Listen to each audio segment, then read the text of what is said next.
In a world of rising interest rates and stringent lending standards, you are in control of how to get the best mortgage rate possible. Here are 5 ways to improve your credit score and 2 of the best things that you can do right now. Stay tuned to see how.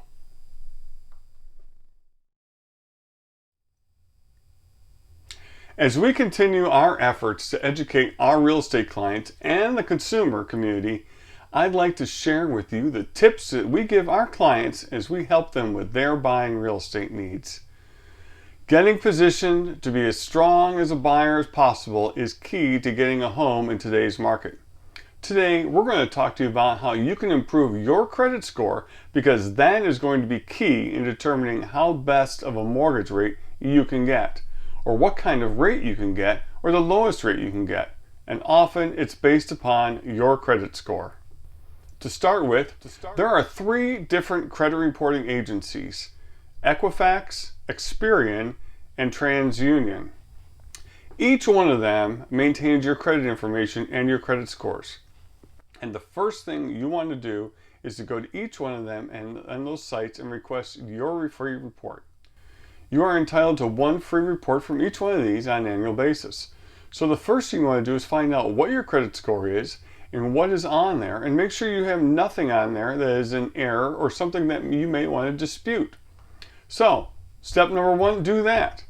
Now, what are the 5 things that you can do to be able to lower your interest rate, which means improve your credit score? Number 1, pay on time. Well, one of the first things you can do, and the easiest thing to do, is to pay your bills on time. Your timeliness of payment is a key contributor to determining how well you are as a debtor. So wait until the last minute to pay your bill, in which your bill can get lost in the mail. Don't count on the mail to get you there in a timely manner, unless you're mailing it way early. If you can, put things on autopay. Put them on autopay or pay them online. Whatever you do, you want to make sure you pay your bills on time. Number 2, keep your loan balances low. So you may have a certain loan balance. You may have a credit card that has a credit limit on it. You may have a line of credit against your home or some other property in which you have a balance. There's a limit on that, right?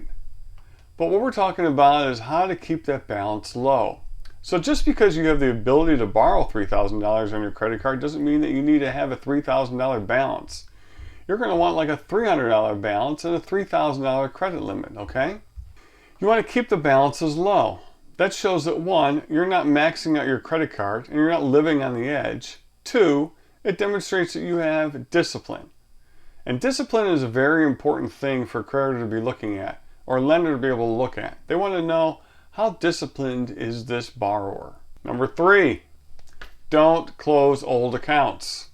What we want to make sure you understand is that your credit history is based upon that history. If you close old accounts, what happens is that you're removing the history of your good credit behavior. So keep old accounts on there, even if you don't use them anymore. It'll demonstrate that you have a long credit history, that you are always current on that account, and you've got the payment history that's associated with that account. And that will help you improve what your credit score looks like.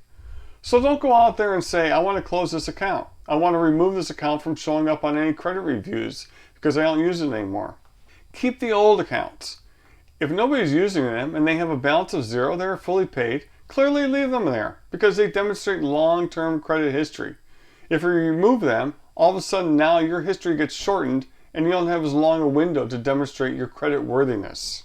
Here's a bonus tip for you. One little tip with older accounts or older credit cards: even if you don't need them, sometimes people will put a small recurring purchase on them, such as a streaming service or a subscription. And then you set up a payment reminder or automatic payment to pay that. So it's an older account, you'll have a small balance on it. Whenever you do get a balance, it gets paid immediately, but demonstrates a long-term credit history. So that's a nice way to be able to utilize old accounts to your advantage without closing them. Number 4, have a mix of loans. Lenders like to see that you've got a multiple of loans of different types at the same time. They want to have maybe a mix of credit card and installment loan. If you're a first-time buyer, clearly you don't have a mortgage, but maybe they want to see if you've got an auto loan or student loan or personal loan. Some other type of loan to go along with other credit cards that you have to see that 1, you're managing those balances. 2, your payment history is on time. 3, they can see that you can demonstrate a multitude of different types of lending products that are available. Credit card, student loan, car loan, things of that nature.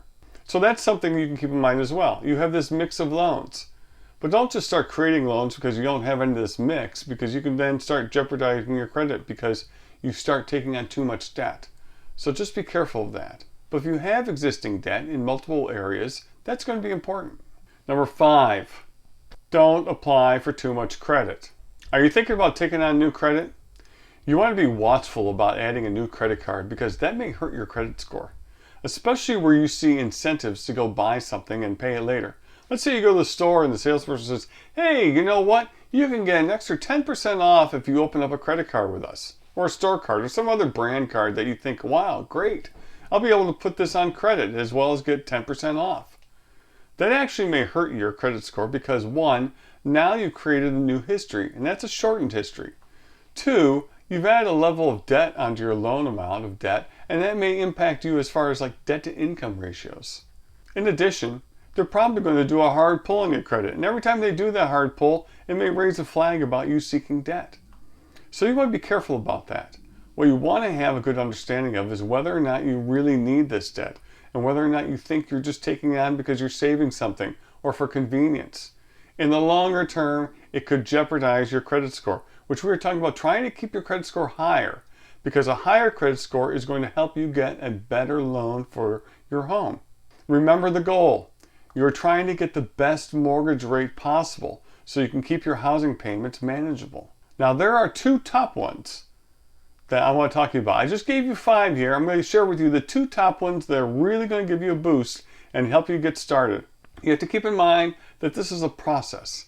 It takes some time. You can't just go and make these changes immediately see benefits to your credit score. But over time, you will see incremental improvement in your credit score, which is important if you're on the path to purchasing a home. This is vital in being able to get you the best mortgage rate. It's a key component. So the 2 best ways to start improving your credit score involve 1, your credit history of paying back what you owe, and 2, how much you owe compared to your credit limits. So it's key that you keep current on your accounts. If you have accounts that are not current, you need to get them current. You need to demonstrate that you are a stable, consistent, reliable borrower. If you can't do that, forget about any other steps, because you shouldn't be borrowing money anyway. So you continue to then max out that card, you will really do damage to your credit. What you don't want to do is start running everything to the max. You want to show and demonstrate an ability that, although you have a certain maximum you can borrow, you are disciplined enough to not want to maximize that. You want to be able to show that what you owe compared to what you could owe is manageable and in proportion. So for example, if you have a $3,000 credit limit on your credit card, you don't want to have a $3,000 balance on that credit card. And then you don't want to go and get another credit card with a $2,000 limit, and then you go and max that one out. If you have a $3,000 limit on your credit card, what you want is to have a balance, ideally, of 0. And then what you do is if you use it sparingly, and then as soon as you use it, you immediately pay it off when the amount is due in full. You can demonstrate that you are not reliant on credit for your everyday living. These 2 things are going to have the most impact on your credit score, which is going to have the most impact on you being able to get a mortgage at a rate that you're going to be able to find palatable and the one that you can afford. Take a look at the next video to see how long it takes to improve your credit score. Let us know in the comments after you've implemented these how long it's taken, whether you've had an improvement in your credit score.